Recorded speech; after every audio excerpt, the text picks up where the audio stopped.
Good afternoon.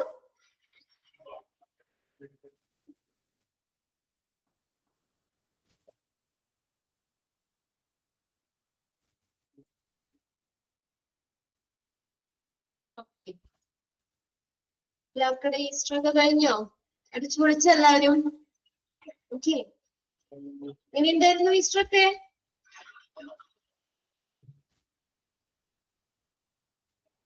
അത് reply ഇല്ലല്ലോ. പുതിയ ക്ലാസ് ഒക്കെ കഴിഞ്ഞ് ഒരു ക്ലാസ് കഴിഞ്ഞാൽ ഫ്രീ ആവട്ടെ ജസ്റ്റ് ചെയ്യാൻ ചോദിച്ചതാ നിങ്ങളോട്. ഓക്കെ. സൂപ്പറായിരുന്നു. 2-3 ദിവസമായില്ലേ നമുക്ക് അവധി. ഫ്രൈഡേ മുതൽ അവധിയായിരുന്നു അല്ലേ? ഫ്രൈഡേ, സാറ്റർഡേ, സൺഡേ, മൺഡേ അല്ലേ? കുറച്ച് 2-3 ദിവസം അവധി കിട്ടി. അതൊക്കെ കാരണം എല്ലാവരും അടിച്ചു പൊളിച്ചൊക്കെ നടക്കുകയായിരുന്നു അല്ലേ? ഓക്കെ. നമ്മള് എവിടെ വരെ എത്തിയെന്ന് ഓർക്കണ്ടോ? എവിടെ വരെയായിരുന്നു നമ്മൾ കഴിഞ്ഞ ക്ലാസ്സിലെടുത്തെ? മാർക്കറ്റിംഗ് നമ്മൾ സ്റ്റാർട്ട് ചെയ്തു അല്ലേ? എവിടെ വരെ എടുത്തേ നമ്മള്? ഓർമ്മയുണ്ടോ നോക്കട്ടെ.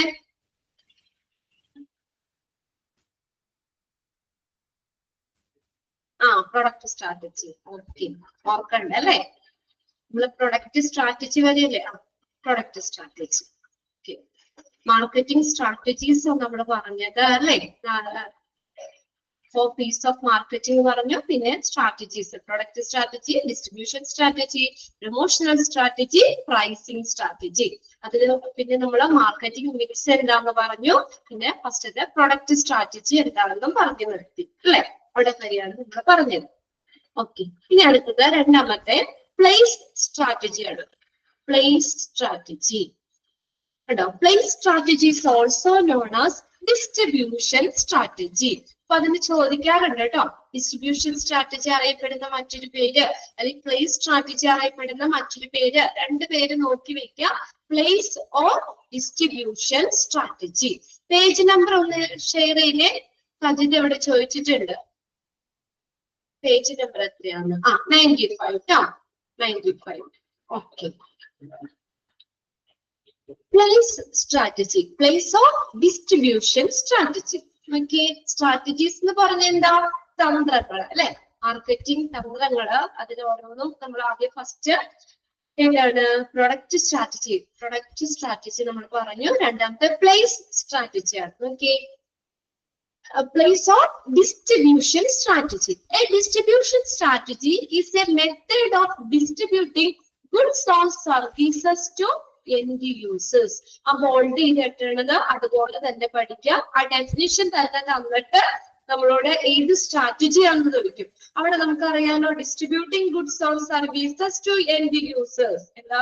എൻഡ് യൂസേഴ്സ്, അന്തിമ ഉപഭോക്താക്കൾക്ക് അല്ലെങ്കിൽ യൂസേഴ്സിന് ഗുഡ്സോ സർവീസോ ഡിസ്ട്രിബ്യൂഷൻ ചെയ്യുന്ന ഒരു സ്ട്രാറ്റജി, ഡിസ്ട്രിബ്യൂഷൻ ചെയ്യുന്ന ഒരു തന്ത്രമാണ് ഡിസ്ട്രിബ്യൂഷൻ സ്ട്രാറ്റജി അല്ലെങ്കിൽ വിതരണ തന്ത്രങ്ങൾ എന്ന് പറയുന്നത്. It's a method of distributing goods or services to end users. End users അന്തിമ ഉപഭോക്താക്കൾക്ക് ഗുഡ്സോ സർവീസോ, അത് ചരക്കുകളാകാം അല്ലെങ്കിൽ എന്തെങ്കിലും സേവനങ്ങളാകാം, എന്തെങ്കിലും സാധനങ്ങളാകാം, സേവനങ്ങളാകാം, അത് വിതരണം ചെയ്യുന്നതിനെയാണ് ഡിസ്ട്രിബ്യൂഷൻ സ്ട്രാറ്റജി എന്ന് പറയുന്നത്. അവിടെ ഡാഷ് ഇട്ടും ചോദിക്കാം കേട്ടോ. Dash is A method of distributing. അപ്പൊ വേടിയിൽ നിന്ന് തന്നെ കിട്ടുമല്ലോ. ഡിസ്ട്രിബ്യൂട്ടിംഗ് ഗുഡ്സ് ഓഫ് സർവീസ് എന്ന് കണ്ടു കഴിഞ്ഞാൽ തന്നെ നമുക്കറിയാം ഡിസ്ട്രിബ്യൂഷൻ സ്ട്രാറ്റജി അല്ലെങ്കിൽ മെത്തേഡ് ഓഫ് ഡിസ്ട്രിബ്യൂട്ടിംഗ് എന്ന് പറഞ്ഞുകൊണ്ട് സെന്റൻസ് തരും. എന്നിട്ട് ഏത് സ്ട്രാറ്റജി ആണെന്ന് ചോദിക്കാം. നോക്കിയേ. Decision with regard to physical distribution of goods. എന്താണ്? എന്തുമായി ബന്ധപ്പെട്ടാണ്? Decision with regard to physical distribution of goods. ഗുഡ്സിന്റെ, സാധനങ്ങളുടെ ഭൗതിക വിതരണവുമായിട്ടുള്ള തീരുമാനങ്ങൾ. ഡിസിഷൻ. ഗുഡ്സിന്റെ ഭൗതിക വിതരണവുമായിട്ടുള്ള തീരുമാനങ്ങൾ. എങ്ങനെയാണ് അത് ഡിസ്ട്രിബ്യൂട്ട് ചെയ്യുന്നത് നോക്കിയേ. Right goods at right time at the right place. എന്തൊക്കെ കാര്യങ്ങൾ നോക്കണം? ഈ ഗുഡ്സ് ഡിസ്ട്രിബ്യൂട്ട് ചെയ്യുമ്പോൾ എന്തൊക്കെയാണ് അവിടെ വരുന്ന? റൈറ്റ് ഗുഡ്സ്, ശരിയായ സാധനങ്ങള്, റൈറ്റ് ടൈം, ശരിയായ ടൈമില്, റൈറ്റ് പ്ലേസ്, ശരിയായ സ്ഥലത്ത് നമ്മൾ ഡിസ്ട്രിബ്യൂട്ട് ചെയ്യണം അല്ലെ? മാർക്കറ്റിംഗിന്റെ ഒരു വലിയൊരു കാര്യമല്ലേ? മാർക്കറ്റിംഗ് തന്ത്രമാണ്. നമ്മൾ പറഞ്ഞ സമയം കഴിഞ്ഞ് പിന്നെ അങ്ങനെയൊക്കെ വരുമ്പോൾ നമുക്ക് ഓൾറെഡി നമുക്ക് ഒരു ഇതോ, നിങ്ങൾ അതുപോലെ തന്നെ എന്തെങ്കിലും ഒരു ഇന്ന ടൈമില് ഇന്നത് ഇവിടെ വരും, ഇപ്പൊ ഓൺലൈനായിട്ട് ബുക്ക് ചെയ്തു, അപ്പൊ നമുക്ക് ആ ടൈമിൽ എത്തുന്ന ടൈമിന് വളരെ ഇമ്പോർട്ടന്റ് ഇല്ലേ? സ്ഥലത്തിന് ഇമ്പോർട്ടന്റ് ഇല്ലേ? ഇന്ന സ്ഥലത്ത് അത് എത്തിക്കണം എന്ന് നമ്മൾ പറയും അല്ലെ? പിന്നെ അതുപോലെ തന്നെ ശരിയായ പ്ലേസില് ശരിയായ സമയത്ത് ശരിയായ സാധനങ്ങൾ നമ്മൾ ഓർഡർ ചെയ്ത സാധനം തന്നെ ആവണ്ടേ അല്ലെ?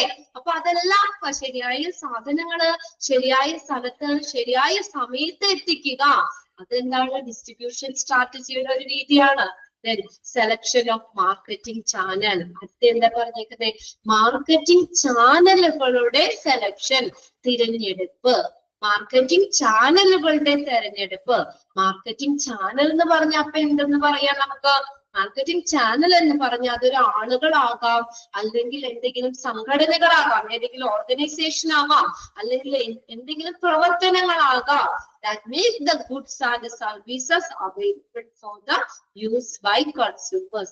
കൺസ്യൂമറിന് ഉപയോഗത്തിനായിട്ട് ഗുഡ്സും സർവീസും ലഭ്യമാക്കുന്ന ആളുകളാകാം, എന്തെങ്കിലും സ്ഥാപനങ്ങളാകാം, അല്ലെങ്കിൽ എന്തെങ്കിലും പ്രവർത്തനങ്ങളാകാം മാർക്കറ്റിംഗ് ചാനൽ എന്ന് പറയുന്നത്. അപ്പൊ മാർക്കറ്റിംഗ് ചാനലുകളുടെ തിരഞ്ഞെടുപ്പ് എന്താവാം? മാർക്കറ്റിംഗ് ചാനൽ ഇപ്പൊ കൺസ്യൂമറിന്റെ ഉപയോഗത്തിനായിട്ട് ഈ സാധനങ്ങള് അല്ലെങ്കിൽ സർവീസുകള് സേവനങ്ങളോ ഒക്കെ ലഭ്യമാക്കുന്ന, അതിപ്പോ നമ്മളാകാം, ഒരു ആളുകളാകാം, ആളുകൾ വഴിയാവാം ആ കമ്മ്യൂണിക്കേഷൻ എന്ന് പറയുന്നത്. അല്ലെങ്കിൽ മാർക്കറ്റിംഗ് ചാനൽ എന്ന് പറഞ്ഞാൽ ആളുകളാകാം, അല്ലെങ്കിൽ എന്തെങ്കിലും ഓർഗനൈസേഷൻ ആവാം, അല്ലെങ്കിൽ എന്തെങ്കിലും പ്രവർത്തനങ്ങളാകാം മാർക്കറ്റിംഗ് ചാനൽ.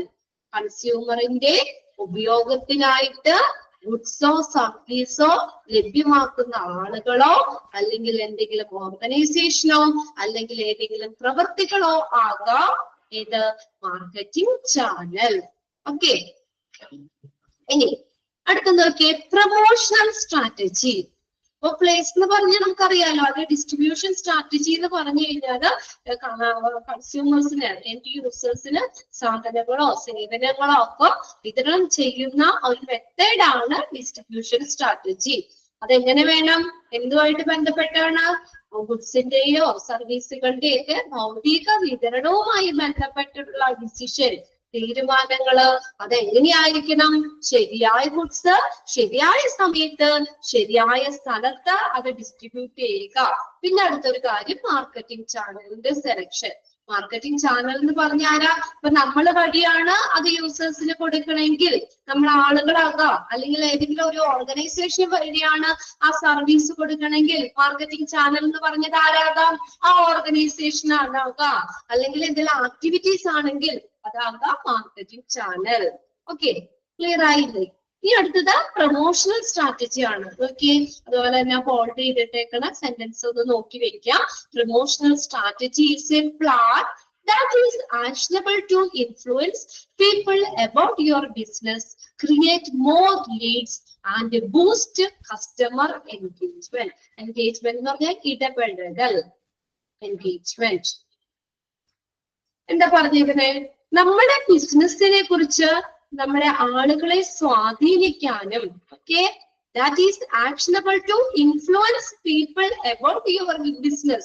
നമ്മുടെ ബിസിനസിനെ കുറിച്ച് ആളുകളെ സ്വാധീനിക്കാനും കൂടുതൽ ലീഡ്സുകൾ കിട്ടാനും, ഒരു മാർക്കറ്റിംഗില് കൂടുതൽ ലീഡ്സുകൾ കിട്ടാനും അതുപോലെ തന്നെ കസ്റ്റമറിന്റെ ഇടപെടലുകൾ വർദ്ധിപ്പിക്കാനും കഴിയുന്ന ഒരു പദ്ധതിയാണ് പ്രൊമോഷൻ സ്ട്രാറ്റജി എന്ന് പറയുന്നത്.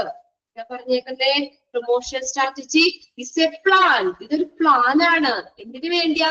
That is actionable to influence people about your business, create more leads and boost customer engagement. നമ്മുടെ ബിസിനസ്സിനെ കുറിച്ച് ആളുകളെ സ്വാധീനിക്കാനും കൂടുതൽ ലീഡുകൾ സൃഷ്ടിക്കാനും കസ്റ്റമറിന്റെ ഇടപെടലുകൾ വർദ്ധിപ്പിക്കാനും, അതായത് കുറെ കൂടുതൽ കസ്റ്റമറുകളെ അതിലേക്ക് കൊണ്ടുവരാനും കസ്റ്റമറിന്റെ എൻഗേജ്മെന്റ് എന്ന് വെച്ചാൽ ഇടപെടലുകളെ ബൂസ്റ്റ് ചെയ്യാന്ന് വെച്ചാൽ വർദ്ധിപ്പിക്കാനും വേണ്ടിയുള്ള ഒരു പ്ലാനാണ് പ്രൊമോഷൻ സ്ട്രാറ്റജി എന്ന് പറയുന്നത്.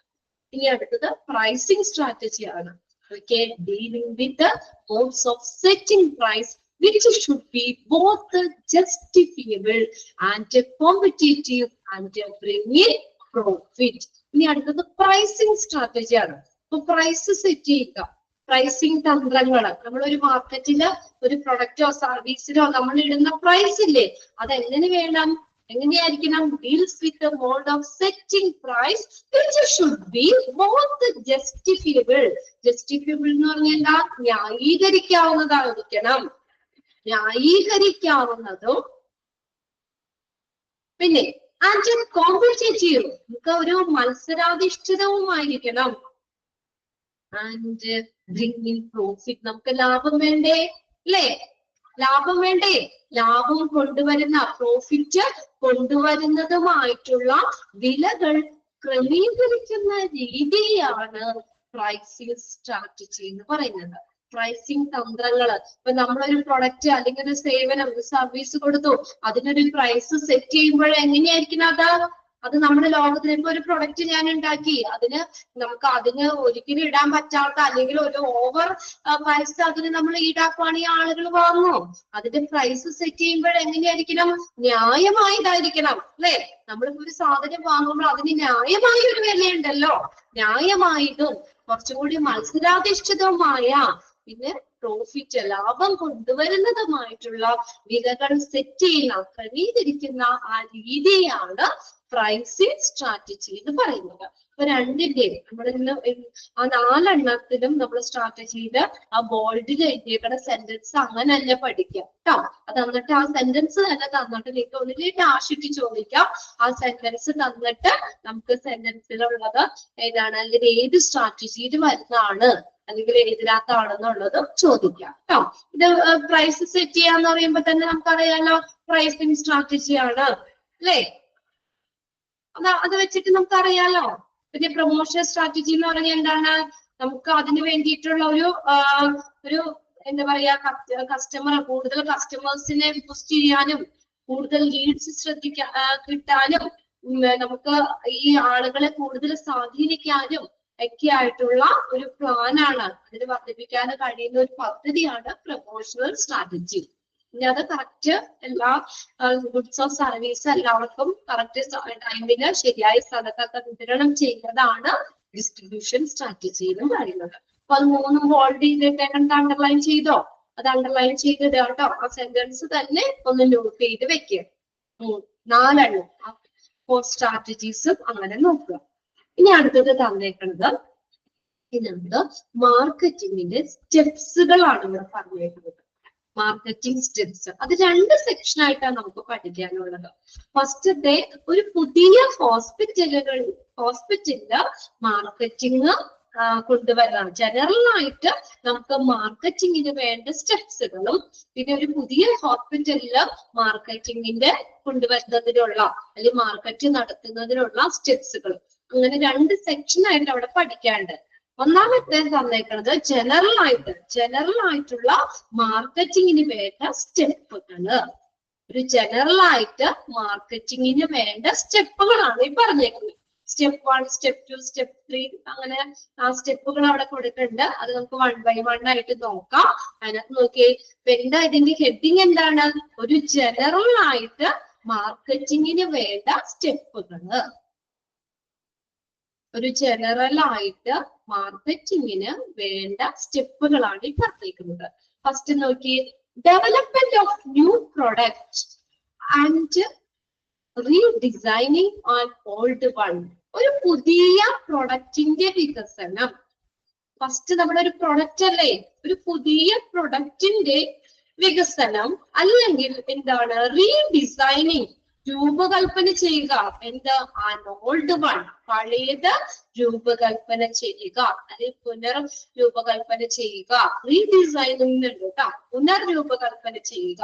പഴയതിനെ ഒന്നുകൂടി എന്താണ് ഡിസൈൻ ചെയ്തെടുക്കുക, റീഡിസൈൻ ചെയ്തെടുക്കുക. അതുപോലെ തന്നെ പുതിയ product development.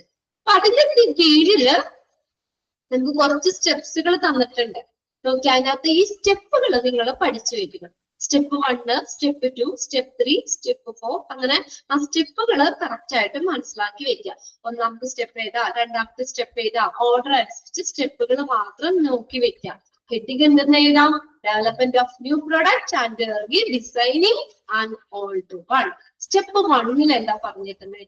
Generation of the concept of new product. ഒരു പുതിയ പ്രൊഡക്റ്റിനെ കുറിച്ചുള്ള ഒരു കോൺസെപ്റ്റ് ഉടലെടുക്കുക.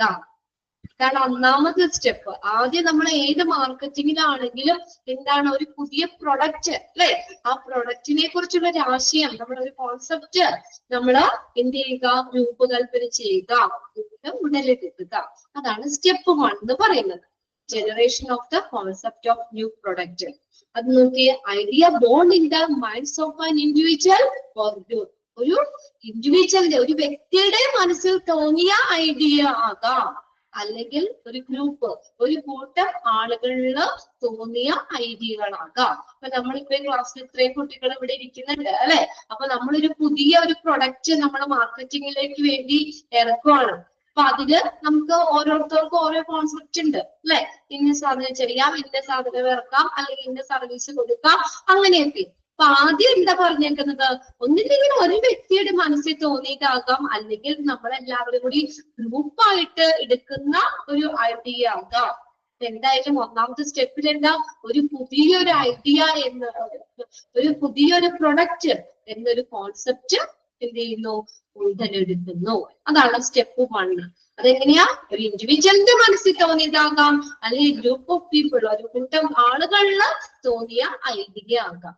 രണ്ടാമത്തെ, ഇനി അത് കഴിഞ്ഞ ഒരു പ്രൊഡക്റ്റ് എന്നൊരു ആശയം വന്നു. അടുത്ത രണ്ടാമത്തെ സ്റ്റെപ്പിൽ അതിന് സ്ക്രീനിങ് ചെയ്യുക. എന്ത് ചെയ്യുന്നു, സ്ക്രീനിങ്.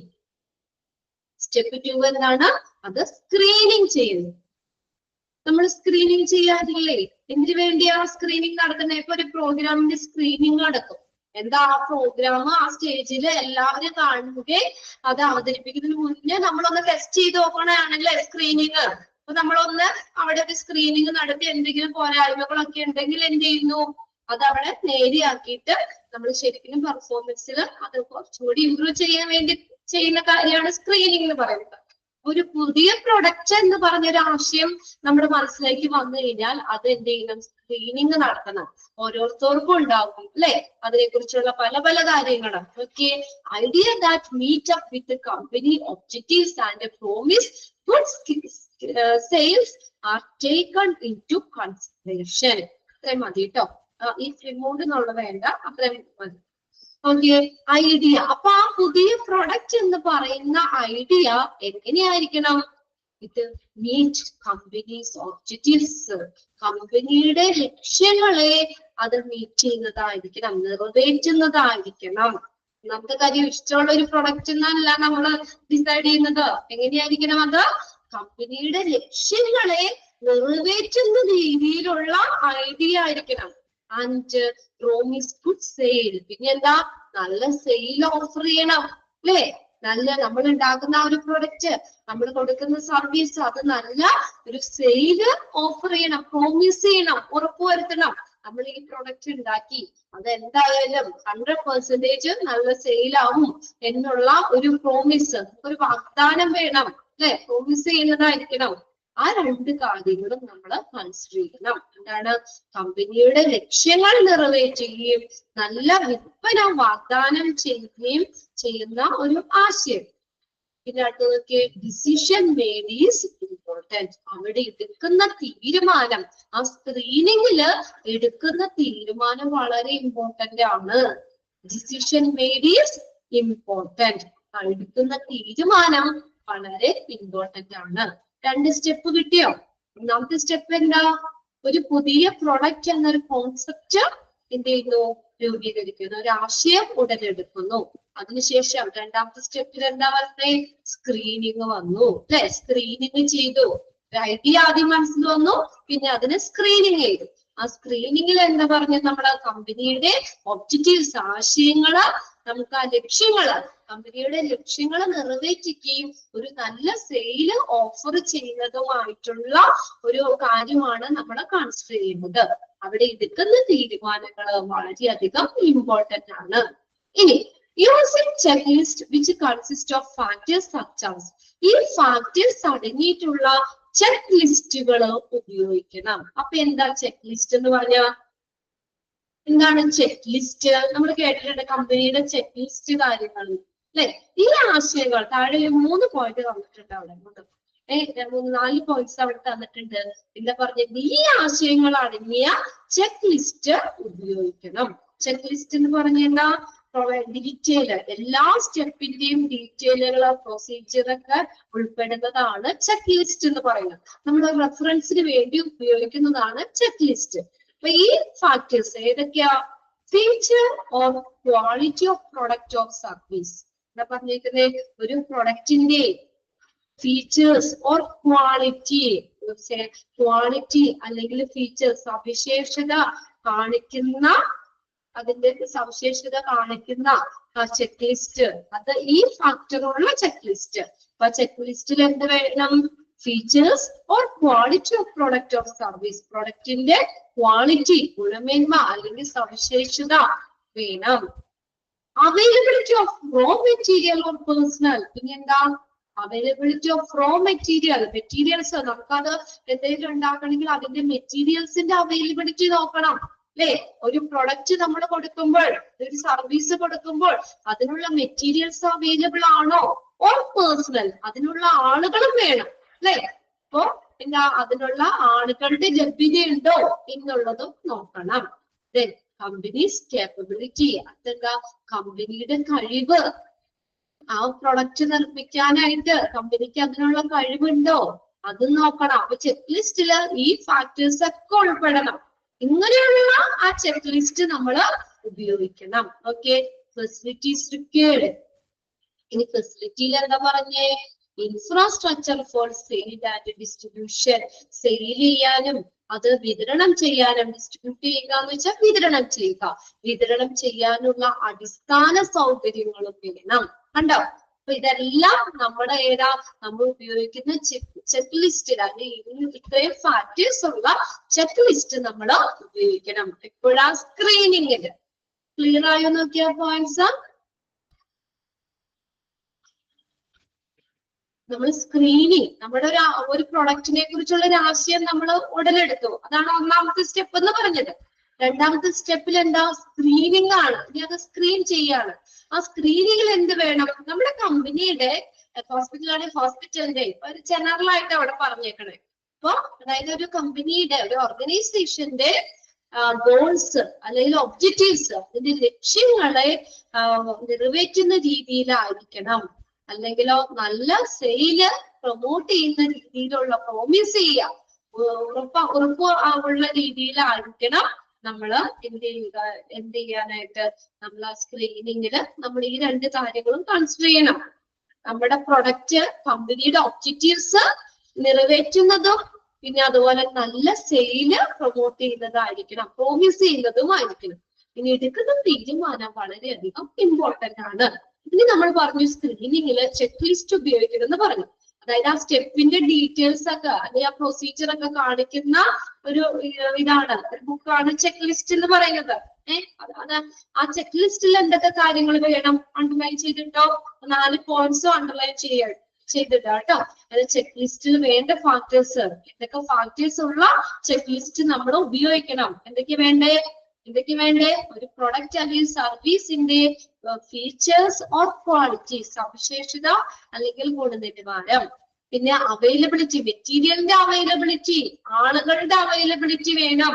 ദെൻ കമ്പനിക്ക് അതിനുള്ള കഴിവുണ്ടോ? Company's capability. ദെൻ ഫെസിലിറ്റി, അതായത് എന്താ?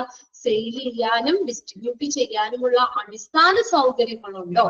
ഇതെല്ലാം നമ്മുടെ സ്ക്രീനിങ്ങില് നമ്മൾ നോക്കേണ്ട കാര്യങ്ങളാണ്. ഓക്കെ, ഇനി അടുത്തതാണ് സ്റ്റെപ്പ് 3 എന്ന് പറഞ്ഞ ബിസിനസ് അനാലിസിസ്, ബിസിനസ് വിശകലനം. സ്റ്റെപ്പ് 1ഉം സ്റ്റെപ്പ് 2ഉം ക്ലിയർ ആയോ നിങ്ങൾക്ക്?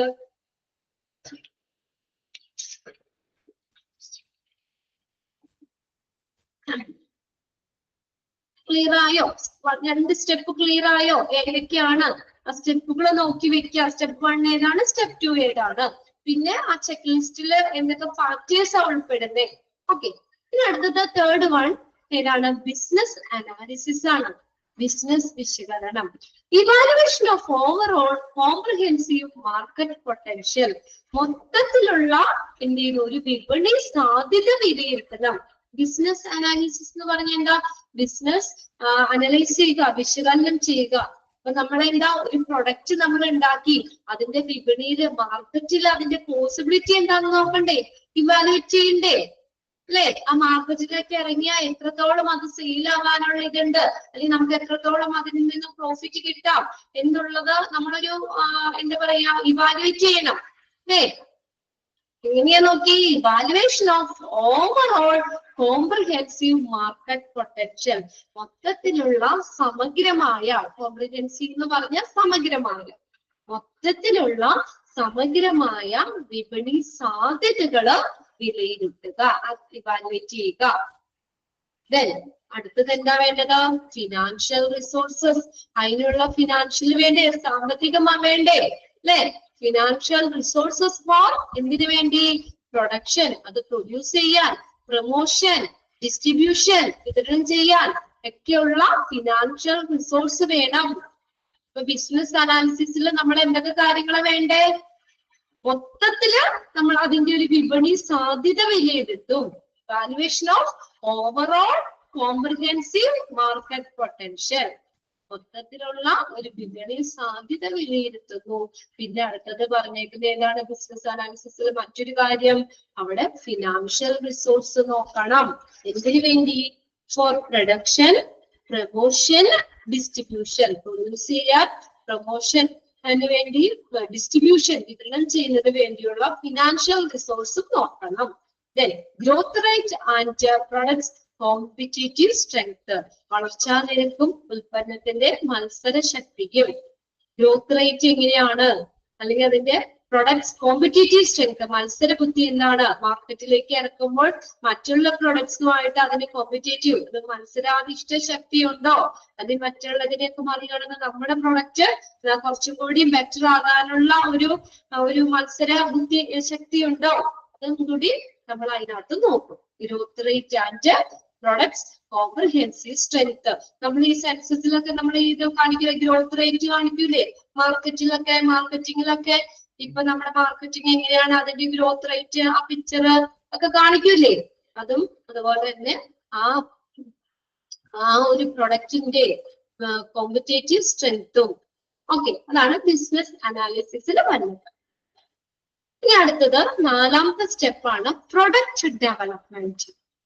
പ്രൊഡക്റ്റ് ഡെവലപ്മെന്റ്, ഇതിന്റെ സ്റ്റെപ്പുകൾ നോക്കിയാൽ മതി കേട്ടോ.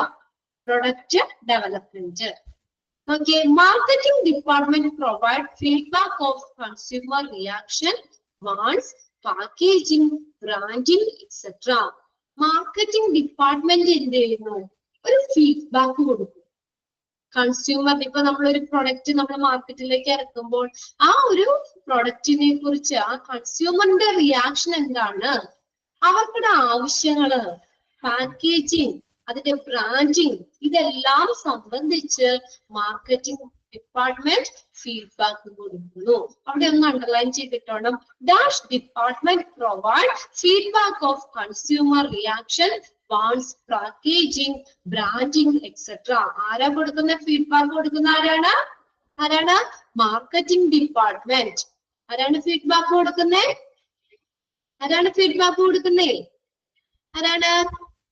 മാർക്കറ്റിംഗ് ഡിപ്പാർട്ട്മെന്റ് അല്ലെ?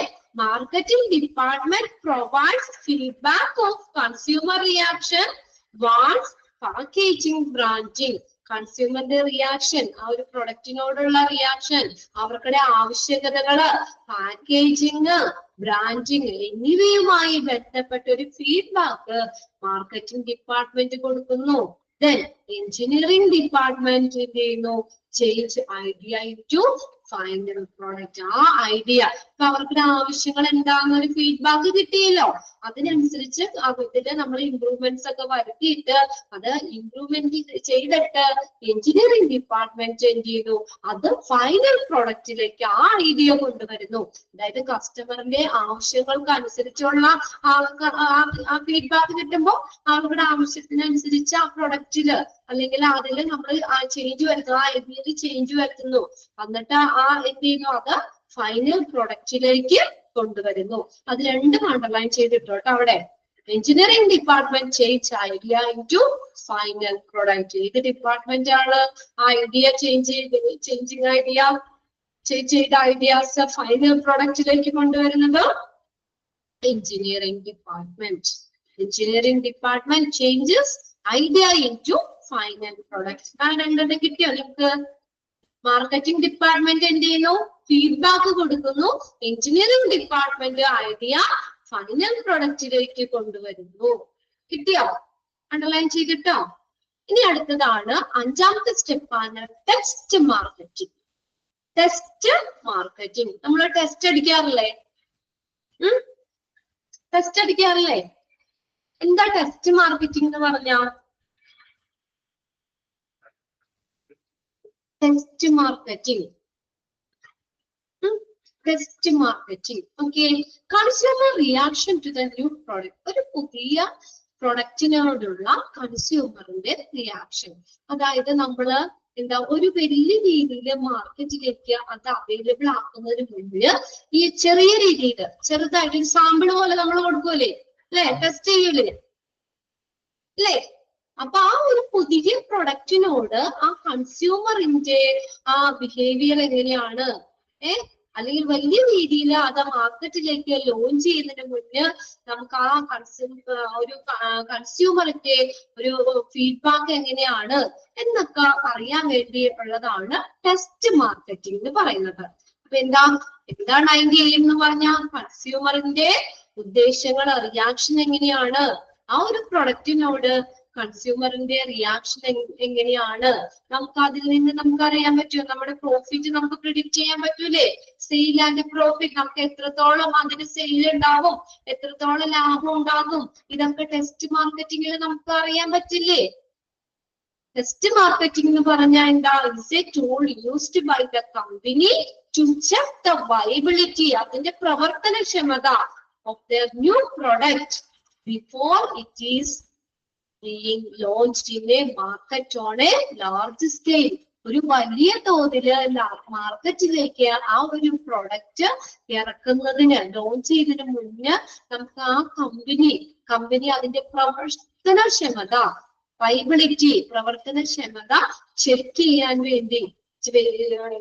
വേണ്ടി ചെയ്യുന്നതാണ് ടെസ്റ്റ് മാർക്കറ്റിംഗ് എന്ന് പറയുന്നത്. അപ്പൊ നമുക്ക് അതിൽ എത്രത്തോളം സെയിൽ ഉണ്ടാവും, എത്രത്തോളം നമുക്ക് പ്രോഫിറ്റ് ഉണ്ടാവും എന്നുള്ളത് പ്രെഡിക്റ്റ് ചെയ്യാൻ പറ്റും, അല്ലെ? ആ ഒരു പ്രൊഡക്റ്റിനോട് കൺസ്യൂമറിന്റെ റിയാക്ഷൻ എങ്ങനെയാണ്, അല്ലെ? റിയാക്ഷൻ എങ്ങനെയാണെന്നൊക്കെ ഈ ടെസ്റ്റ് മാർക്കറ്റിംഗിലൂടെ അറിയാൻ പറ്റും. എന്താണ് ടെസ്റ്റ് മാർക്കറ്റിംഗിൽ വരുന്നത്? Consumer reaction to the new product, ഒരു പുതിയ പ്രൊഡക്റ്റിനോടുള്ള കൺസ്യൂമറിന്റെ റിയാക്ഷൻ. അടുത്ത നോക്കിയേ, സ്റ്റെപ്പ് 6 എന്താ? കൊമേഴ്സ്യലൈസേഷൻ. എന്താ? ഫുൾ സ്കെയിൽ മാർക്കറ്റിംഗ്, വലിയ തോതിലുള്ള വിൽക്കല് വാങ്ങലുകള്. കൊമേഴ്സ്യലൈസേഷൻ അതൊന്ന് എഴുതി വെച്ചോട്ടോ, ഒരു സെന്റൻസ് ഒന്ന് നോട്ട് ചെയ്തോണ്ട്. കൊമേഴ്സ്യലൈസേഷൻ എന്താ മലയാളം എന്താ? വാണിജ്യവൽക്കരണം. കൊമേഴ്സ്യലൈസേഷൻ, കൊമേഴ്സ്യലൈസേഷൻ വാണിജ്യവൽക്കരണം. ഫുൾ സ്കെയിൽ മാർക്കറ്റിംഗ്, വലിയ തോതിലുള്ള വിൽക്കല് വാങ്ങലൊക്കെ, വാങ്ങലും വിൽക്കലും മാർക്കറ്റിംഗും. ഫുൾ സ്കെയിൽ മാർക്കറ്റിംഗ് എന്താണ്? കൊമേഴ്സ്യലൈസേഷൻ എന്ന് പറഞ്ഞ, വാണിജ്യവൽക്കരണം എന്ന് പറഞ്ഞ എന്താ? Is the process of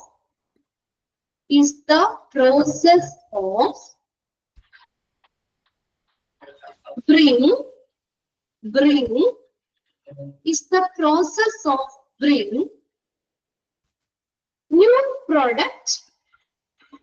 new product or services to market. Is the process of bringing new product or services to the market. ഇതാണ് കൊമേഴ്സ്യലൈസേഷൻ എന്ന് പറയുന്നത്. ഓക്കെ, അങ്ങനെ 6 സ്റ്റെപ്പ് നമുക്ക് പഠിക്കാനുണ്ട്. ഇതെന്താ? ഏത് സ്റ്റെപ്പാ? ജനറൽ ആയിട്ട് ഒരു മാർക്കറ്റിംഗിന് വേണ്ട സ്റ്റെപ്പുകളായിട്ട്. കിട്ടിയോ? 6 സ്റ്റെപ്പും കിട്ടിയോ? ആ സ്റ്റെപ്പുകൾ പഠിച്ചു വെക്കാട്ടോ. ഏതൊക്കെയാണ് ആ സ്റ്റെപ്സിൽ ഇൻക്ലൂഡ് ചെയ്യുന്നത് ഏത്, അല്ലെങ്കിൽ ഇൻക്ലൂഡ് ചെയ്യാത്തത് ഏതെന്നൊക്കെ ചോദിക്കാം കേട്ടോ. ഏതൊക്കെയാണ് step? Generation of the concept of the new product, step 2 screening, then step 3 business analysis, then അടുത്തത് പ്രൊഡക്റ്റ് ഡെവലപ്മെന്റ്, അടുത്ത ടെസ്റ്റ് മാർക്കറ്റിംഗ്, ലാസ്റ്റ് കൊമേഴ്സ്യലൈസേഷൻ, അതായത് ഫുൾ സ്കെയിൽ മാർക്കറ്റിംഗ്. ഓക്കെ, ഇതിനകത്ത് ഒരു എക്സാമിന് ചോദിച്ചിട്ടുണ്ട്, കൊമേഴ്സ്യലൈസേഷൻ കംസ് അണ്ടർ ഇതിന്റെ കീഴിൽ വരുന്നതാണ്. ഇതിൽ വരുന്നതാണ് commercialisation, full scale marketing. Okay, കിട്ടി അത്രയും ഫാക്ടേഴ്സും ആ ചെക്ക് ലിസ്റ്റിലുള്ള ഫാക്ടേഴ്സ് ഏതൊക്കെയാന്നുള്ളതും അതും ടിക്കറ്റ് വെക്കുക. ഈ 6 സ്റ്റെപ്പുകളും പഠിച്ചു വെക്കുക. ഇനി അടുത്തതാണ് hospital marketing. Steps involve marketing a new hospital. ഒരു പുതിയ ഹോസ്പിറ്റലില് മാർക്കറ്റിംഗ് ആരംഭിക്കുന്നതിനുള്ള തുടങ്ങുന്നതിനുള്ള സ്റ്റെപ്പുകള്. Steps involve in marketing a new hospital. ഹോസ്പിറ്റലില് മാർക്കറ്റിംഗ് ചെയ്യുന്നതിനുള്ള സ്റ്റെപ്പ്. എന്നിട്ട് ഫസ്റ്റ് തന്നേക്കുന്നത് ഹോസ്പിറ്റൽ മാർക്കറ്റിംഗ് എന്താണെന്ന് ഒരു ഡെഫിനിഷൻ പോലെ കൊടുത്തേക്കാണ്. Hospital marketing. The hospital marketing function has been broadly adopted as a way to learn about market. Way to learn about the market. മാർക്കറ്റുകളെ കുറിച്ച് പഠിക്കാനുള്ളൊരു മാർഗം. Attract sufficient resources. സഫീഷ്യന്റ് ആയിട്ടുള്ള റിസോഴ്സുകൾ ആകർഷിക്കാൻ. Involve appropriate service. അത്തരം ഉചിതമായ സേവനങ്ങൾ വികസിപ്പിക്കാൻ. And to communicate the availability of such goods to those who may be able to buy such service. അപ്പൊ marketing, hospital marketing എന്ന് പറയുന്നത് എന്താ? മാർക്കറ്റുകളെ കുറിച്ച് പഠിക്കാനും, okay, learn about the way to learn about the market. മാർക്കറ്റുകളെ കുറിച്ച് പഠിക്കാനും, അട്രാക്ട് സഫീഷ്യന്റ് റിസോഴ്സസ്, മതിയായിട്ടുള്ള റിസോഴ്സുകൾ ആകർഷിക്കാനും, ഇവോൾവ് അപ്രോപ്രിയേറ്റ് സർവീസസ്, ഉചിതമായുള്ള സേവനങ്ങൾ വികസിപ്പിക്കാനും, അത്തരം സേവനങ്ങൾ, അത്തരം സർവീസുകൾ വാങ്ങാൻ കഴിയുന്നവരോട് അവരുടെ അത്തരം സാധനങ്ങളുടെ ലഭ്യത, അത്തരം സാധനങ്ങളുടെ അവൈലബിലിറ്റി ഉണ്ടാവും. അവൈലബിലിറ്റി ഓഫ് സച്ച് ഗുഡ്സ്, അത്തരം സാധനങ്ങളുടെ ലഭ്യത ഉറപ്പാക്കാനും അറിയിക്കാനുമുള്ള ഒരു മാർഗമാണ് ഹോസ്പിറ്റൽ മാർക്കറ്റിംഗ് എന്ന് പറയുന്നത്. ഡെഫിനിഷൻ പഠിക്കണ്ട കേട്ടോ, ഇത് മനസ്സിലാക്കി വെക്കുക എന്താണ് ഹോസ്പിറ്റൽ മാർക്കറ്റിംഗ് എന്നുള്ളത്. ഓക്കെ, അത്തരം സർവീസ് വാങ്ങാൻ കഴിയുന്നവരോട് അതിന്റെ ആ ഒരു ലഭ്യത അറിയിക്കാനുമുള്ള ഇതാണ് ഹോസ്പിറ്റൽ മാർക്കറ്റിംഗ് എന്ന് പറയുന്നത്.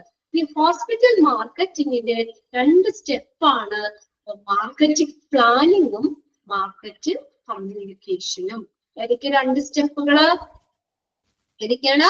മാർക്കറ്റ് പ്ലാനിങ്ങും മാർക്കറ്റ് കമ്മ്യൂണിക്കേഷനും. അപ്പൊ ഹോസ്പിറ്റലില് മാർക്കറ്റിംഗ് ആരംഭിക്കുന്നതിനുള്ള 2 സ്റ്റെപ്പ്. ആദ്യത്തെ നമ്മൾ എന്താ പറഞ്ഞേ? ജനറൽ ആയിട്ട് മാർക്കറ്റിംഗിന് വേണ്ട സ്റ്റെപ്പുകളാണ് 6 സ്റ്റെപ്പ് നമ്മൾ പറഞ്ഞത്. ഇനി ഹോസ്പിറ്റലില്, ഒരു ഹോസ്പിറ്റലുകളില് മാർക്കറ്റിംഗ് ചെയ്യുന്നതിനുള്ള സ്റ്റെപ്പ്, അവിടെ എത്ര സ്റ്റെപ്പ് പറയുന്നുണ്ട്? 2 സ്റ്റെപ്പാ വരുന്നത്. മാർക്കറ്റ് പ്ലാനിങ്, മാർക്കറ്റ് ആസൂത്രണവും മാർക്കറ്റ് കമ്മ്യൂണിക്കേഷനും വരുന്നുണ്ട്. അതിനകത്ത് ഇത് എല്ലാ എക്സാമിന് ചോദിക്കാറുണ്ട്. ഇമ്പോർട്ടന്റ് ആയിട്ട് അവിടെ നോക്കി ടിക്കിട്ട് വെക്കുക. അവിടെ elements of marketing plan, marketing പ്ലാനിന്റെ എലമെന്റ്സ് ഏതൊക്കെയാ. ഇനി ഇത്രയേ ഉള്ളൂ നമ്മുടെ ചാപ്റ്റർ ശരിക്കും. ആ 2 കാര്യങ്ങളും കൂടിയാണ് ഈ ചാപ്റ്ററിൽ പറഞ്ഞിട്ടുള്ളൂ. ഹോസ്പിറ്റൽ മാർക്കറ്റിംഗിന്റെ 2 സ്റ്റെപ്പ് ഏതൊക്കെയാണ്? ഹോസ്പിറ്റൽ മാർക്കറ്റിംഗ് 2 സ്റ്റെപ്പ് ഏതാ? Market planning, market communication. ഈ മാർക്കറ്റ് പ്ലാനിങ്ങിന്റെ എലമെന്റ്സ് ഏതൊക്കെയാ, ഘടകങ്ങൾ ഏതൊക്കെയാണ്, അല്ലെങ്കിൽ സ്റ്റെപ്സുകൾ ഏതൊക്കെയാണ് നോക്കിയേ. അതിനകത്ത് നമുക്ക് 7 സ്റ്റെപ്പ് ഉണ്ട്. അത് ഒരുമിച്ച് തന്നേക്കണം. നിങ്ങൾ ഒരു കാര്യം ചെയ്യണം, നിങ്ങളുടെ ടെക്സ്റ്റില് ഞാൻ ഓരോന്നും പറയുമ്പോ ആ നമ്പർ ഒന്ന് അതിലിട്ട് വെച്ചേക്കാം കേട്ടോ. എലമെന്റ്സ് ഓഫ് മാർക്കറ്റിംഗ് പ്ലാൻ, ഒരു മാർക്കറ്റിംഗ് പ്ലാനിന്റെ ഘടകങ്ങൾ ഏതൊക്കെയാണ്, ഒരു മാർക്കറ്റിംഗ് പ്ലാന്റെ ഘടകങ്ങൾ. Okay, set your marketing goals. ഒന്നാമത്തെ സ്റ്റെപ്പ് ഏതാ അവിടെ? Set your marketing goals. ഒന്ന് നോട്ട് ചെയ്തോട്ടോ. മാർക്കറ്റിംഗ് ഗോള്, മാർക്കറ്റിംഗ് ലക്ഷ്യം സെറ്റ് ചെയ്യുക. സെക്കൻഡ് പോയിന്റ് ആണ് കണ്ടക്ട് മാർക്കറ്റ് റിസർച്ച്. അവിടെ 2 ഇടയ്ക്ക് ഇട്ട് വെച്ച നമ്പർ ഒരുമിച്ച് കിടക്കല്ലേ. ഇത് 2ാമത്തെ പോയിന്റ് ആണ് conduct market research. Conduct market research. Okay, ഇനി 3ാമത്തെ പോയിന്റ് നോക്കിയേ, അനലൈസ് റിസർച്ച്. അനലൈസ് ചെയ്യുക. ഓരോന്നും പഠിക്കാം കേട്ടോ, ഡീറ്റെയിൽ പഠിക്കാണ്ട സ്റ്റെപ്പുകൾ എല്ലാരും. Analyse research. Then അടുത്ത നോക്കിയേ, നാലാമത്തെ പോയിന്റ് ഐഡന്റിഫൈ എ ബഡ്ജറ്റ്. അത്രേ ഉള്ളൂ. നാലാമത്തെ പോയിന്റ് ഏതാണ്? Identify A budget. Identify A budget. അടുത്ത നോക്കിയേ, അഞ്ചാമത്തെ point develop market strategies. Develop market strategies. Develop ചെയ്യുക, മാർക്കറ്റിംഗ് തന്ത്രങ്ങള് ഡെവലപ്പ് ചെയ്യുക. ഓക്കെ, അഞ്ചാമത്തെ പോയിന്റ്. ആറാമത്തെ പോയിന്റ് നോക്കിയേ, ഡെവലപ്പ് ആൻഡ് ഇംപ്ലിമെന്റേഷൻ ഷെഡ്യൂൾ. അത് ഇംപ്ലിമെന്റ് ചെയ്യുക, നടപ്പിലാക്കുക. Develop and implementation schedule. ആറാമത്തെ പോയിന്റ് ആട്ടോ, ഡെവലപ്പ് ആൻഡ് ഇംപ്ലിമെന്റേഷൻ ഷെഡ്യൂൾ. ഏഴാമത്തെ പോയിന്റ് നോക്കി, create and evaluation process. Create and evaluation process. ഏഴാമത്തെ സ്റ്റെപ്പ്. 7 സ്റ്റെപ്പും കിട്ടിയോ അവിടെ? 7 സ്റ്റെപ്പ് അടയാളപ്പെടുത്തിയോ? ഒന്നവിടെ പെട്ടെന്ന് വായിക്കട്ടെ, കറക്റ്റ് ആണോ എന്നൊന്ന് നോക്കി. Set your marketing goals. ഓരോന്നായിട്ട് ഞാൻ നിർത്തി പറയണേ, ആ നമ്പർ ഇട്ടേക്കുന്നത് കറക്റ്റ് അല്ലേ ഇത് നോക്കാം. Set your marketing goals, conduct market research, analyze research, identify a budget, develop market strategies, develop an implementation schedule, create an evaluation process. 7 സ്റ്റെപ്പും കിട്ടിയോ? എലമെന്റ്സ് കിട്ടിയോ? ഓക്കെ, 2 പ്രാവശ്യം വായിച്ചു വെക്കാട്ടോ. അതിൽ ചോദിക്കാറുണ്ട്, എല്ലാ എക്സാമിനും ചോദിക്കാറുണ്ട് മാർക്കറ്റിംഗ് പ്ലാന്റെ എലമെന്റ്സ് ഏതൊക്കെയാണോ. ഇനി നോക്കിയേ, സെറ്റ് മാർക്കറ്റിംഗ് ഗോൾസ്. അതിൽ ഒന്നാമത്തെയാണ് മാർക്കറ്റിംഗ് ഗോൾസ് സെറ്റ് ചെയ്യുക. ഇതൊക്കെ ഒന്ന് വായിച്ചു പോയാൽ മതി കേട്ടോ. ഇതിന്റെ ആ എലമെന്റ്സ് പഠിച്ചു വെക്കുക, ബാക്കി ഇതൊക്കെ ഒന്ന് വായിച്ചു പോവുക. ഇമ്പോർട്ടന്റ് ഉള്ളത് ഇതുപോലെ അണ്ടർലൈൻ ചെയ്തിട്ട് സെന്റൻസുകൾ പഠിക്കുക. Okay, set marketing goals. ഒരു മാർക്കറ്റിംഗ് ഗോൾ സെറ്റ് ചെയ്യുക. Set marketing goal. Marketing goal set ചെയ്യുക. Set truthful and measurable aims to achieve over the next 18 to 24 months. Underline ചെയ്തിട്ടേത് 18 to 24 months. എങ്ങനെയുള്ള മാർക്കറ്റിംഗ് ഗോൾ ആയിരിക്കണം? നമ്മളൊരു product അല്ലെങ്കിൽ എന്തെങ്കിലും ഒരു service ഇതൊക്കെ നമ്മൾ കൊടുക്കുമ്പോൾ, പുതിയ മാർക്കറ്റിലേക്ക് ഇറക്കുമ്പോൾ, അല്ലെങ്കിൽ നമുക്കത് എങ്ങനെയായിരിക്കണം? ട്രൂത്ത്ഫുൾ അല്ലെ, സത്യസന്ധമായിരിക്കണം. Truthful and measurable aims. അളക്കാവുന്നതുമായിട്ടുള്ള ലക്ഷ്യങ്ങൾ. എങ്ങനെയാ? To achieve over the next 18 to 24 months. അടുത്ത 18 മുതൽ 24 മാസത്തിനുള്ളിൽ അച്ചീവ് ചെയ്യാൻ പറ്റുന്ന ഒരു ലക്ഷ്യമായിരിക്കണം നമ്മൾ സെറ്റ് ചെയ്യേണ്ടത്. അതായിരിക്കണം നമ്മുടെ ഗോൾസ് എന്ന് പറയുന്നത്. എത്ര നാളാണ്? 18 to 24 months. ഇപ്പൊ എത്ര നാളായി? എത്ര വർഷമായത്? 18 to 24 months. 24 months എന്ന് പറയുമ്പോ എത്ര വർഷമായി? എവിടെ എത്ര വർഷമായി? അതാണ് അവിടെ ഇരുന്ന് 2 years അല്ലെ? അപ്പൊ നമ്മള് ഒരു ഗോൾ സെറ്റ് ചെയ്യുമ്പോൾ എത്ര നാൾ കൊണ്ട് നമുക്ക് അച്ചീവ് ചെയ്യാൻ പറ്റുന്നതായിരിക്കണം? മാക്സിമം 2 വർഷം. അതിൽ കൂടുതൽ വർഷം, ചിലപ്പോ നമ്മൾ 10 വർഷം കൊണ്ട് നേടിയെടുക്കാൻ പറ്റുന്ന ഒരു ലക്ഷ്യം അല്ലെങ്കിൽ അങ്ങനെയുള്ളതായിരിക്കരുത്. നമുക്ക് വളരെ ചുരുങ്ങിയ സമയം, അതായത് ഒരു മാക്സിമം 2 വർഷത്തിനുള്ളിൽ 18 to 24 അല്ലെ, 18 to 24 months അതിന്റെ ഉള്ളിൽ അല്ലെങ്കിൽ മാക്സിമം 2 വർഷം കൊണ്ട് അച്ചീവ് ചെയ്യാൻ പറ്റുന്ന ഒരു ഗോൾ ആയിരിക്കണം നമ്മൾ സെറ്റ് ചെയ്യുന്നത്. അവിടെ കാരണം പറയുന്നത് എന്തുകൊണ്ടാ? Due to swift changes happening in the healthcare environment. Healthcare environment പെട്ടെന്നുണ്ടാകുന്ന മാറ്റം, swift changes. Healthcare environment ആരോഗ്യ മേഖലയിൽ പെട്ടെന്നുണ്ടാകുന്ന മാറ്റം. അതുകൊണ്ട് തന്നെ we do not suggest planning specific activities more than 2 years in advance. അതുകൊണ്ട് തന്നെ നമ്മൾ എന്ത് സജസ്റ്റ് ചെയ്യുന്നില്ല? 2 വർഷത്തിൽ കൂടുതൽ നമുക്ക് നേടിയെടുക്കാൻ പറ്റുന്ന തരത്തിലുള്ള പ്രവർത്തനങ്ങള് നമ്മള് സജസ്റ്റ് ചെയ്യുന്നില്ല. We do not suggest planning. Plan ചെയ്യുന്നില്ല ഞങ്ങള്. Specific activity more than 2 years in advance. കണ്ടോ? 2 വർഷത്തിൽ കൂടുതൽ സമയം വേണ്ടി വരുന്ന ആക്ടിവിറ്റീസ് അത് ചെയ്യാൻ ഞങ്ങള് സജസ്റ്റ് ചെയ്യുന്നില്ല. എന്തുകൊണ്ടാ അങ്ങനത്തെ ഒരു ഗോൾ ആയിരിക്കണം എന്ന് പറയുന്നത്? എന്തുകൊണ്ടാ? ആ ഹെൽത്ത് കെയർ എൻവയോൺമെന്റിൽ ഉണ്ടാകുന്ന മാറ്റം അല്ലെ? ആരോഗ്യ മേഖലയിൽ പുതിയ പുതിയ മാറ്റങ്ങൾ വന്നില്ലേ? ഇല്ലേ? പെട്ടെന്ന് ഉണ്ടാകുന്ന ചേഞ്ചസ് വന്നില്ലേ? ഇപ്പൊ നമ്മളൊരു 5 വർഷം കൂടി നേടിയെടുക്കാൻ പറ്റുന്ന ഒരു ഗോള് നമ്മൾ ആ ഒരു ഫീൽഡിലേക്ക്, ഹെൽത്ത് കെയറിലേക്ക് നമ്മൾ കൊണ്ടുവരിക എന്ന് വിചാരിക്കാം. അപ്പോൾ നമുക്ക് ആ ഒരു അത്രയും വർഷം നമ്മൾ കഷ്ടപ്പെട്ട് ശരി ഇതാക്കി ഒരു 4-5 വർഷം 5 വർഷത്തിന്റെ അടുത്ത് പിടിച്ച് നമ്മൾ ആകുമ്പോഴത്തേക്ക് ചിലപ്പോ ഹെൽത്ത് കെയറിൽ അതായിരിക്കില്ല, പുതിയ മാറ്റങ്ങൾ വരും. അപ്പൊ നമ്മൾ അത്രയും നാള് കഷ്ടപ്പെട്ട് ചെയ്തിട്ട് വെറുതെ ആവില്ലേ? അല്ലേ? ഇല്ലേ? അപ്പൊ അതുകൊണ്ട് നമ്മൾ എന്ത് ചെയ്യണം? നമ്മുടെ ഗോള് നമ്മൾ സെറ്റ് ചെയ്യുമ്പോൾ ചുരുങ്ങിയത് 2 വർഷം കൊണ്ട് അച്ചീവ് ചെയ്യാൻ പറ്റുന്ന ഗോൾസ് ആയിരിക്കണം. അല്ലെങ്കിൽ എന്ത് പറ്റും? ഹെൽത്ത് കെയർ എൻവയോൺമെന്റിൽ പെട്ടെന്ന് ഉണ്ടാകുന്ന മാറ്റം കാരണം അതിൽ കൂടുതൽ നാള് വേണ്ടി വരുന്ന ആക്ടിവിറ്റീസ് ചെയ്യാനായിട്ട് നിങ്ങൾ സജസ്റ്റ് ചെയ്യുന്നില്ല. അവിടെ 2 എക്സാമ്പിളും കൂടി തരുന്നുണ്ട്, അതുകൂടി നോക്കി അപ്പൊ കുറച്ചും കൂടി നിങ്ങൾക്ക് ക്ലിയർ ആവും.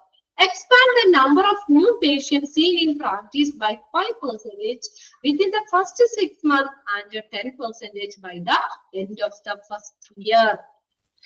ഇത് പറഞ്ഞേക്കണേ. ആദ്യത്തെ നോക്കി, expand the number of new patients seen in the practice by 5% within the first 6 months. കണ്ടോ?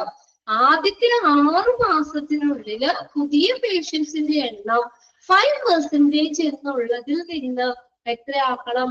ആ വർഷ അവസാനത്തോടെ എത്രയാക്കണം? അതിന്റെ ഡബിൾ ആക്കണം അല്ലെ? 10% ആക്കി ഉയർത്തണം. മനസ്സിലായോ?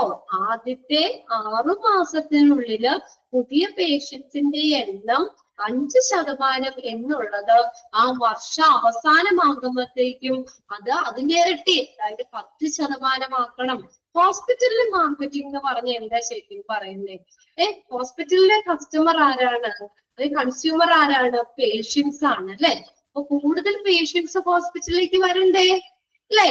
കൂടുതൽ പേഷ്യൻസ് വന്നാലേ ഹോസ്പിറ്റലിൽ കൊടുക്കുന്ന സർവീസുകൾ ഇംപ്രൂവ്മെന്റ് വരുള്ളൂ, ഹോസ്പിറ്റലിൽ നല്ല പ്രോഫിറ്റ് ലാഭമൊക്കെ കിട്ടുള്ളൂ അല്ലെ? അപ്പൊ ആദ്യ വർഷത്തില് 5% പേഷ്യന്റ് ആയിരുന്നു അല്ലെ എന്നുള്ളത് ആ വർഷം അവസാനമായപ്പോഴത്തേക്കും പേഷ്യൻസ് കൂടുതൽ വരണം അല്ലെ?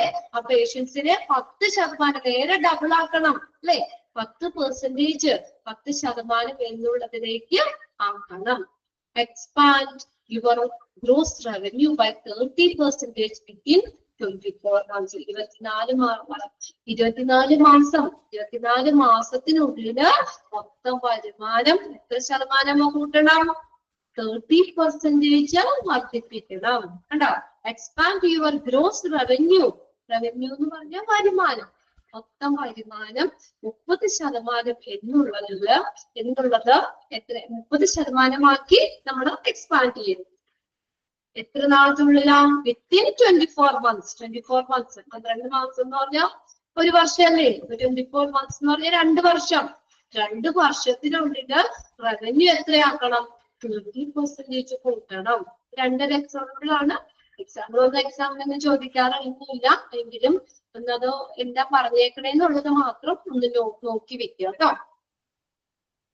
പുതിയ പേഷ്യൻസിന്റെ എണ്ണം നമ്മൾ ആദ്യ വർഷത്തില് 5% എന്നുള്ളത് 10% വർദ്ധിപ്പിക്കുക. ഇനി അടുത്തത് പറഞ്ഞേക്കുന്നത് 24 മാസത്തിനുള്ളിൽ, അതായത് 2 വർഷത്തിനുള്ളിൽ ആ ഒരു ഹോസ്പിറ്റലിന്റെ ആ ഒരു വരുമാനം, ഗ്രോസ് റവന്യൂ, മൊത്തം വരുമാനം എത്ര ശതമാനം കൂട്ടണം?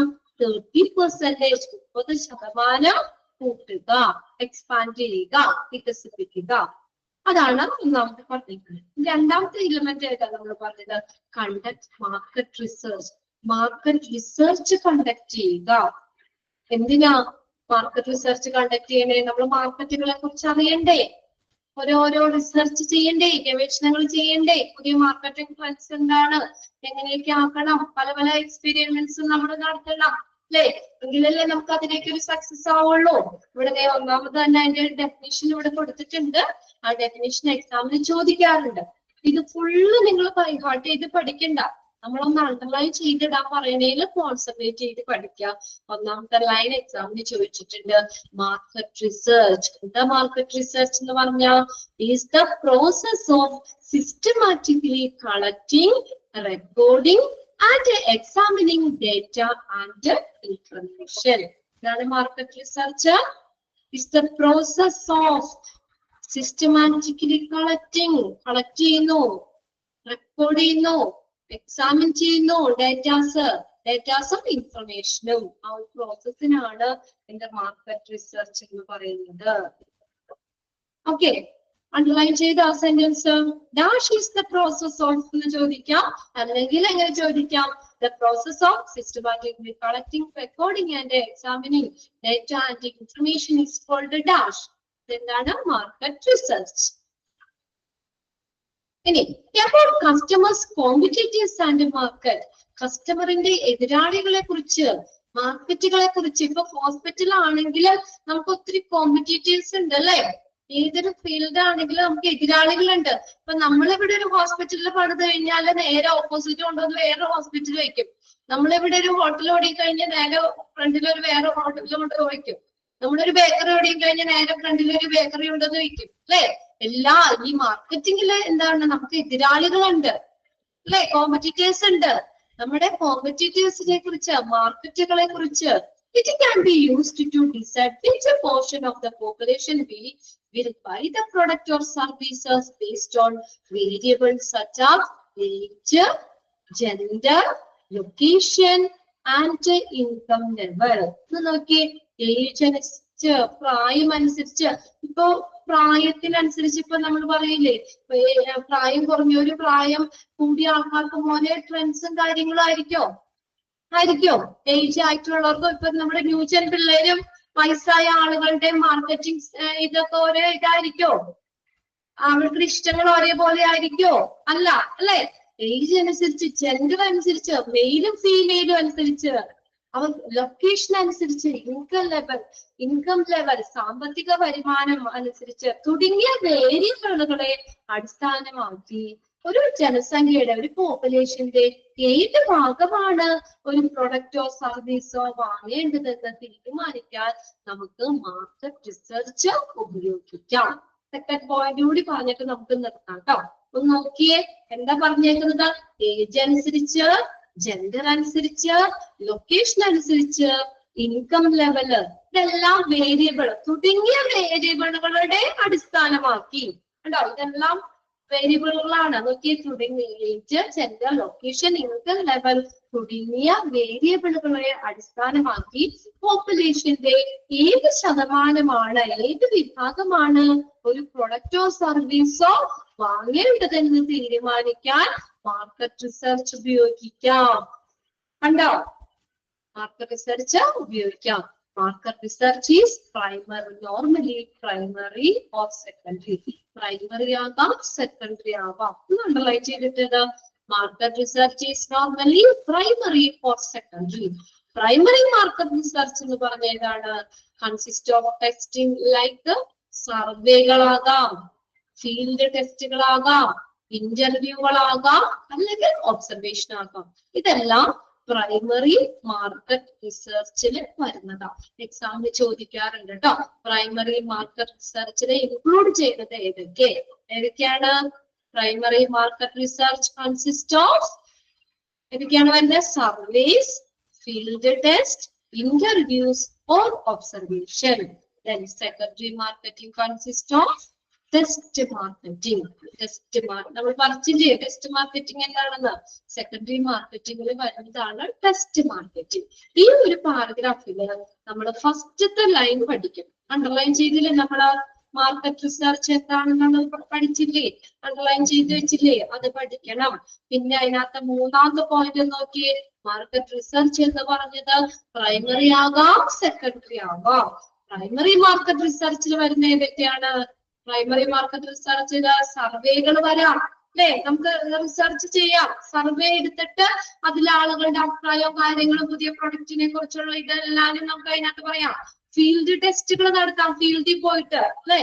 ഇന്റർവ്യൂകൾ നടത്താം, അവരുമായിട്ട് ഇന്റർവ്യൂകൾ നടത്താം. നമ്മുടെ കൺസ്യൂമേഴ്സുമായിട്ട് ഇന്റർവ്യൂ നടത്താം, പേഷ്യൻസുമായിട്ട് ഇന്റർവ്യൂ നടത്താം. ദെൻ ഓർ ഒബ്സർവേഷൻ, അവരെ ഒബ്സർവ് ചെയ്യാം. ഇതെല്ലാം പ്രൈമറി മാർക്കറ്റ് റിസർച്ചിൽ വരുന്നതാണ്. സെക്കൻഡറി മാർക്കറ്റ് റിസർച്ചിൽ എന്താ വരുന്നത്? Consist of dash. ഇത് ചോദിക്കാറുണ്ട് കേട്ടോ. Secondary marketing research consist of ഏതാ? Test marketing. ഇത്രയും കാര്യങ്ങൾ ക്ലിയർ ആയോ? Test marketing. Very good. Primary market റിസർച്ചില് സർവേകള്, field test, interview for observation. Secondary marketing will consist of test marketing. ഇത്രയും കാര്യങ്ങൾ ക്ലിയർ ആയോ? ഓക്കെ ആണോ? ഇച്ചിരി ബുദ്ധിമുട്ടാണ് എങ്കിലും നിങ്ങളത് വായിച്ചു വെക്കുക കേട്ടോ. അന്നന്ന് തന്നെ വായിച്ച് മനസ്സിലാക്കുക. ഇമ്പോർട്ടന്റുകള് നമ്മൾ അണ്ടർലൈൻ ചെയ്തിടുന്നതിൽ കോൺസെൻട്രേറ്റ് ചെയ്ത് പഠിക്കുക. ബാക്കിത്തെ ഭാഗങ്ങളൊക്കെ ഒന്ന് വെറുതെ വായിച്ചു വെക്കുക. ഓക്കെ, അപ്പൊ ബാക്കിയൊക്കെ നമുക്ക് അടുത്ത ക്ലാസ്സിൽ നോക്കാം കേട്ടോ. Okay, thank you.